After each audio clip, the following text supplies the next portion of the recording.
अस्सलाम वालेकुम दोस्तों, मैं हूं शाहिद हुसैन। उम्मीद करता हूं आप सब खैरियत से होंगे। मेरे यूट्यूब चैनल देख रहे हैं और इस वीडियो में हम बात करेंगे दो इश्यूज के ऊपर। एक तो ये है कि कराची में डंपर माफिया बेलगाम है और कराची में आए रोज शहरी ना सिर्फ डंपर्स के नीचे आकर जाम बहक हो रहे, बल्कि उनका कोई पुरसाने हाल नहीं है। और जो मुल्जमान पकड़े भी जाते हैं तो दफात जो सेक्शन लगाई जाती है मुकदमात में, वो काबिल जमानत होती हैं और पहले ही डेट पर वो मुल्जमान जमानत पर रिहा होकर चले जाते हैं। और उसके बाद जो मरने वाले लोग हैं उनका कोई पुरसाने हाल नहीं होता, फैमिलीज तबाह हो जाती है सारे मामले में। कराची बार एसोसिएशन ने पहली बार एक बड़ा मुतालबा किया है। हालांकि वकला की कोशिश होती है कि केसेस की लिटिगेशंस को मुख्तलिफ तरीकों से डील किया जाए, लेकिन कराची बार एसोसिएशन वाहिद पाकिस्तान की बार है जिसने एक मुतालबा किया हुकूमत से और कानून साजी कौन सी करने का मुतालबा किया और जो अदाद शुमार उन्होंने पेश की है वो क्या है, उसकी मुकम्मल डिटेल आपके सामने रखेंगे। इसके अलावा जो कमीशन बनाया गया था सानिया गुल प्लाजा से मुतालिक जस्टिस आगा फैसल साहब की सरबराही में, उस कमीशन की जो रिपोर्ट थी अब तक पब्लिक नहीं हो सकी। लेकिन उस कमीशन की रिपोर्ट पर अमल दरामद करने के लिए सिंध हुकूमत ने जो कमेटी बनाई थी उसकी सिफारिशात, जी हाँ, जो कॉन्फिडेंशियल थी, अब वो सिफारिशात सामने आई हैं और कौन कौन से इदारे में क्या क्या कार्रवाई होने जा रही है और उनके खिलाफ कार्रवाई होगी क्या, क्या उनको मुलाजमत से फारिग किया जाएगा, क्रिमिनल कार्रवाई की जाएगी, उस हवाले से अहम तरीन डिटेल्स जो कि कॉन्फिडेंशियल थी वो सामने लाए हैं। उसकी डिटेल्स आपके सामने रखेंगे और खासतौर पर गुल प्लाजा जो मैनेजिंग कमेटी थी या गुल प्लाजा की जो तंजीम थी उनके लिए कितना मुश्किलात हैं वो भी हम कोशिश करेंगे शार्ट में आपके सामने तफसीलात रखें। कराची बार एसोसिएशन की जानिब से जो अलामिया जारी किया गया उस हवाले से डिटेल्स मैं आपके सामने रखने लगा हूं, जिसमें कराची बार एसोसिएशन ने वाटर टैंकर के हादसात की रोशनी में जो जाम बहक अफराद हैं उस पर इजहार तफ्तीश किया है।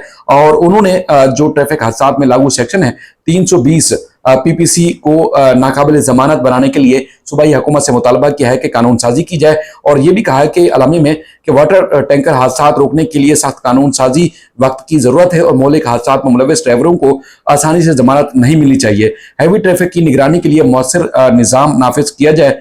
शहर में जानलेवा वाटर टैंकर हादसात के खिलाफ सिंध हुकूमत फौरी तौर पर इकदाम करे। यह भी कहा गया है कि गैर लाइसेंस याफ्ता और फरार होने वाले ड्राइवरों के खिलाफ सख्त कानूनी कार्रवाई जो है की जाए। तमाम वाटर टैंकर्स हैवी गाड़ियों पर जो है वो जीपीएस निगरानी लाजमी जो है वो करार दी जाए। और ये भी कहा गया है कि वाटर टैंकर के लिए मुकर्रर हद और मरकजी सतह पर निगरानी को यकीनी बनाया जाए। ये भी मुतालबा किया गया है कि शहरियों की जानों का तहफ़्फ़ुज़ बनाने के लिए हैवी ट्रैफिक की कवानीन में जो सख्ती है उसको मजीद तेज किया जाए और मजीद सख्त इक़दाम किए जाए।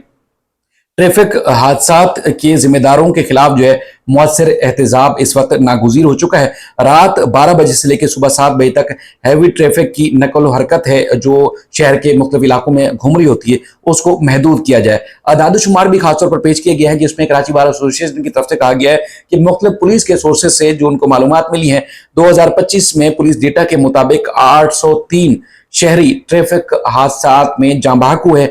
इसके अलावा 12,000 से ज्यादा कराची वाले जो है इन सारे मामलात में जख्मी हुए हैं। ये जो अदाद शुमार है उन अदाद शुमार में कोई जंग जैसा माहौल हो, कोई आफत हो, तूफान हो, कोई बहुत बड़ी आफत आ जाए तो भी इस तरह के वाकयात में शहरी अपनी जान से नहीं जाते, लेकिन कराची जैसे शहर में ये वाकयात हो रहे हैं और इतनी बड़ी तादाद में शहरी अपनी जान से जा रहे हैं। ये भी बताया गया है कि हलाकतों का सिलसिला 2026 में भी जारी है और रवां साल अप्रैल तक हैवी ट्रैफिक में 107 शहरी और दर्जनों जख्मी भी हो चुके हैं। लेकिन कानून साजी ऐसी है कि मुल्जमान छूट जाते हैं, तो इसलिए तशवीश का इजहार करते हुए पाबंद किया गया, मुतालबा किया गया सूबाई हुकूमत की जानिब से, सूबाई हुकूमत के लिए कराची बार एसोसिएशन की जानिब से कि कानून साजी की जाए, जो मुल्जमान पकड़े जाते हैं वो छूट ना पाए।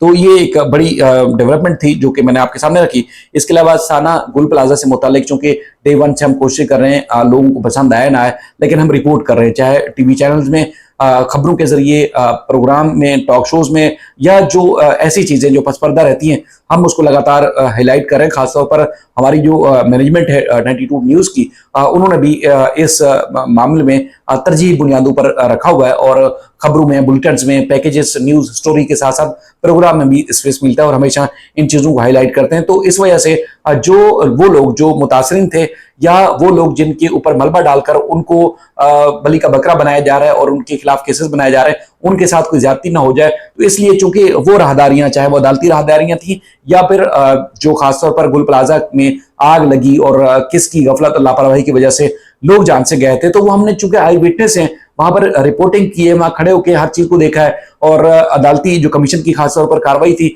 वो ओपन कोर्ट में हमने खुद सुन के रिपोर्ट की है। तो इसलिए एक एक चीज का एक एक बारीकी का हमें इल्म है। तो हम चाहते हैं कि वो फैक्ट्स पब्लिक तक जरूर पहुंचाते रहें कि गफलत लापरवाही इदारों की है, यूनियन की, गुल प्लाजा की है, सूबाई हुकूमत की, या कोई और जिम्मेदार है, तो वो पहुंचाते रहते हैं। एक एक्सक्लूसिव, एक अहम स्टोरी जो कि हमने 92 न्यूज में पर जो है वो कुछ दिन पहले नशर की थी और यूट्यूब पर मुझे मौका मिला कि आज मैं आपके सामने वो फैक्ट्स रखूं। चीफ सेक्रेटरी की सरबराही में एक बनाई गई थी सिंध हुकूमत की जानिब से अमल दरामद कमेटी। अमल दरामद कमेटी ने कुछ सिफारिशात रखी हैं। अब बहुत सारे लोगों में, खासतौर पर सियासी जमातों की जानिब से जब प्रेस कॉन्फ्रेंस होती है तो आप सुनते रहते हैं जिसमें वो दावा करते हैं जी लोगों को बचाया जा रहा है। यकीनन शायद बच भी जाए, लेकिन जो इकदामात के हवाले से अमल दरामद कमेटी बनाई थी उसने कुछ सिफारिशात रखी हैं। सिफारिशात से मुताल्लिक जो रिपोर्ट थी या उनकी जो मिनट्स थे वो हमारे हाथ लगे हैं। तो उसमें जो कहा गया है वो आपके सामने रखता हूं, जिसमें चीफ सेक्रेटरी सिंध की ज़ेर सदारत अहम इजलास हुआ है और मुख्तलिफ महकमों को 15 दिन में अमल दरामद रिपोर्ट जो है जमा करने की हिदायत की गई है। सिफारिश की गई है कि गुल प्लाजा केस में मुतालिक जो मुतादिद महकमे हैं उनके अफसरान के खिलाफ महकमा जाती और कानूनी कार्रवाई की जाएगी, ये सिफारिश की गई है। SBCA को तामीर मुकम्मल होने के बाद भी इमारतों के मुआयने का इख्तियार देने की सिफारिश की गई है, क्योंकि अक्सर कंप्लीशन सर्टिफिकेट लेते हैं और उसके बाद फिर SBCA अफसरान को पता नहीं होता कि पीछे उस इमारत में क्या बना। लोग इजाफी या इमारत में तोसी करके बना लेते हैं और चूंकि उनके पास कंप्लीशन सर्टिफिकेट होता है तो हादसात भी होते हैं और इस तरह नाजायज गैर कानूनी तामीरात भी हो जाती हैं। तो ये सिफारिश की गई है कि तामीरात के बाद भी, यानी कि कंप्लीशन सर्टिफिकेट हासिल करने के बाद भी SBCA मुख्तलिफ इमारतों का मुआयना कर सकता है और अगर कोई गैर कानूनी तामीरात होगी तो उसके खिलाफ कार्रवाई होगी। और यह भी कहा गया है कि बुलंदोबाला और तिजारती इमारतों को बाकायदा तौर पर मुश्तरका फायर सेफ्टी इंस्पेक्शन जो है उनकी की जाएगी। गुल प्लाजा केस में 2020 में जिम्मेदार SBCA अफसरान के खिलाफ कार्रवाई की सिफारिश की गई है और नजरसानी शुदा नक्शे मंजूर करने और इमारत रेगुलाइज करने वाले अफसरान के खिलाफ भी कार्रवाई की जाएगी। कराची फायर ब्रिगेड में खामियों में जो मुतलका अफसरान है उनके हवाले से कार्रवाई की सिफारिश की गई है। फायर ब्रिगेड में खाली जो असामी है उनको फौरी पुर करने और खसूसी तरबियत फराहम करने की सिफारिश की गई है। माड़ीपुर के इलाके में फायर स्टेशन को फौरी तौर पर फाल करने की भी सिफारिश की गई है। बगैर मतलूबा मंजूरी फायर सेफ्टी जो सर्टिफिकेट जारी किए गए हैं मुतलका अफसरान के खिलाफ भी कार्रवाई की जाएगी।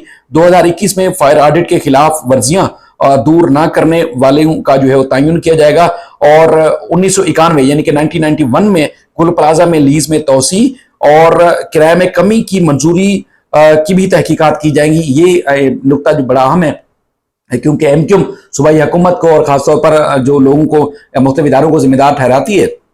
ये जो 91 में मुतालबा किया गया है खासतौर पर इस वाक़े अलमनाक वाक़े के बाद, तो वो बराह रास्त एमक्यूएम के में जा रहा है क्योंकि एमक्यूएम के उस दौर में 91 में जो मेयर थे वो डॉक्टर फारूक सत्तार साहब थे। उनका नाम कहीं किसी जगह नहीं लिखा, लेकिन उस वक्त के जो मेयर हैं उनके खिलाफ कार्रवाई की सिफारिश की गई है कि उन्होंने नक्शे की तोसी के हवाले से जो इक़दाम किए थे, अहकाम दिए थे, उसकी भी तहकीकात की जाए और उनके खिलाफ भी कार्रवाई मुमकिन तौर पर हो सकती है। सिविल डिफेंस के मुतअद्दिद अफसरान के खिलाफ जिनके नाम लिखे हुए, मैं सिक्योरिटी पॉइंट ऑफ व्यू से नहीं लिख रहा, उन अफसरान, एक खातून और एक मर्द, उनके खिलाफ भी कार्रवाई की जाएगी। और जिला जनूबी की इंतजामिया की निगरानी और फायर सेफ्टी मॉनिटरिंग पर उठने वाले सवालात की भी इंक्वायरी की जाएगी और जिसकी इंक्वायरी कराची के जो कमिश्नर है वो करेंगे।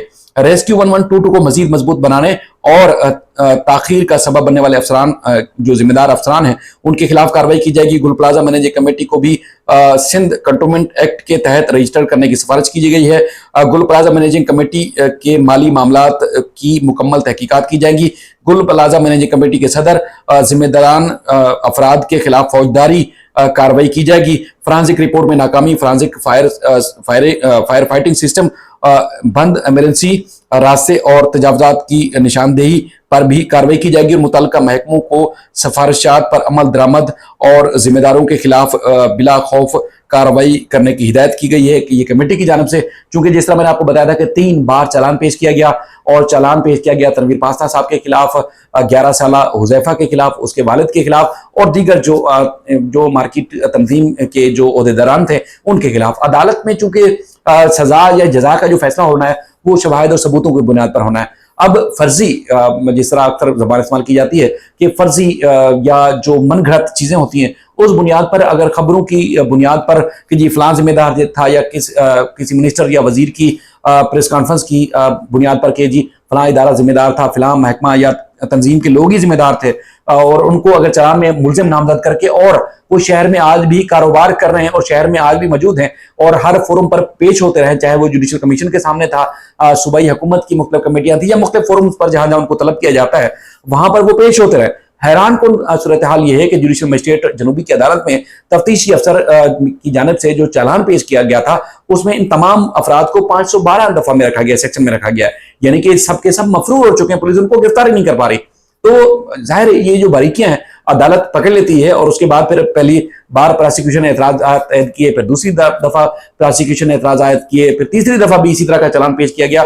बाकायदा तौर पर हेयरिंग हुई। इस दौरान जब सदर तनवीर पातशाह साहब और उनकी जो तंजीम के जो मेंबरान थे, उहदेदारान थे, और खासतौर पर ये जो बच्चा था जिसके ऊपर कहा गया जी वो जिम्मेदार था आग लगाने का, जिस तरह हादसा ही करार दिया गया है, लेकिन ये कि बुनियादी तौर पर जिम्मेदारी आयद की गई थी, तो उन सब ने जमानत करवाई और बाकायदा तौर पर चालान मंजूर होने या ना होने से मुताल्लिक बाकायदा तौर पर अदालत में पेश हुए।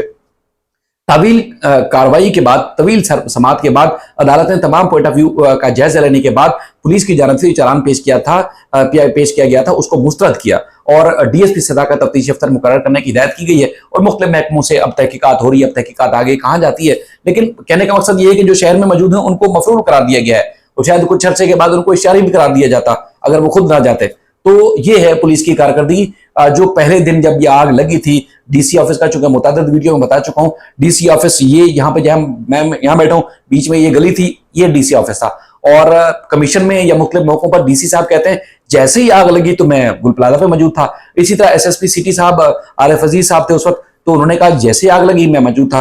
केएमसी या इसके फायर ब्रिगेड के साथ साथ रेस्क्यू हर इदारे ने कहा, जब जब उनसे मौका आया पूछने का सवालात का तो कहते थे हम मौजूद थे। तो जब सब मौजूद थे और मार्केट तंजीम की कोई गफलत लापरवाही थी भी तो उन सबको तो साइड पे कर दिया था, भगा दिया था और पूरी इमारत का चार्ज अपने कंट्रोल में ले लिया था पुलिस ने। तो फिर आग लगने में जो नाकामी हुई, आग लगने के बाद जो ऑपरेशन में, रेस्क्यू ऑपरेशन में जो नाकामी हुई, फिर वो उनकी कहां से हो गई? वो तो फिर उन लोगों के जो जिम्मेदार थे, कह रहे हैं जी बिजली बंद करने के लिए फोन किया था और बिजली बंद करा दी थी कि इलेक्ट्रिक को फोन करने के बाद। तो बिजली बहाल करना तो जब हुकूमत की जिम्मेदारी होती है, हुकूमत की वो सुनती या कि इलेक्ट्रिक जो है वो इस वाक़े के बाद या एसोसिएशन की सुनती? यकीनन हुकूमत हंगामी सूरत हाल पैदा करने के बाद इस पे एक्शन ले सकती थी। तो बहरहाल ये गफलत जिनकी थी उनको साइड पे किया गया, उनका नाम भी नहीं है किसी मुकदमे में। लेकिन जो लोग इस सारे मामले को फेस कर रहे थे, जिनके दुकानदारों के बच्चे, अपने भाई, किसी के फैमिली के अकेले वाहिद सरबराह थे जो कि घर का रोजी रोटी चलाते थे, वो इस मामले में जाम बहक हो चुके थे। इस तरह कई फैमिलीज तबाह हो चुकी हैं, तो उनको ही मुकदमे में नामजद किया गया। तो आने वाले दिनों में शायद मजीद तब्दीली आए, लेकिन यह है कि हम फैक्ट्स के ऊपर जो चीज़ है वो रिपोर्ट करते रहेंगे और ये चीज़ ऐसी होती है जो किसी भी प्लेटफॉर्म पर आपको नजर नहीं आएगी।